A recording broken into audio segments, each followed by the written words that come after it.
Бармы? Қатты ренжиді екенсі, кәдімгідей күшті бір ренжіп қояды екенсіз. Алдында ренжігеніңіз көрдім да, жаңағыдай. Саддайлетке ма?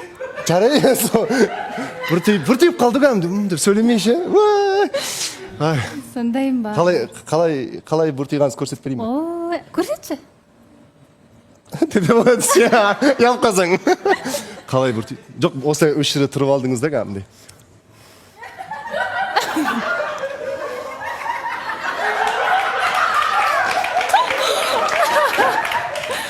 Жоқ деп шыған.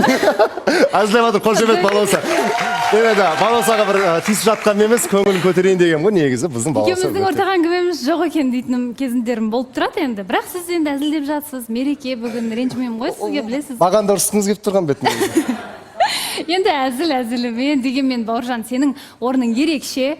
Көрерменге де айта кетейік, мереке сайын біз Бауыржанды көргенімізге өте қуанышты болып жатамыз. Кейде келіп бір арасында жігіттерге ұрысып кететін де бар сияқты. Ұрыспаймын ғой, түсінеді ғой бұл жігіт. Жай ескертем дейсіз ғой. Ескертем, түсінеді ғой бәрі.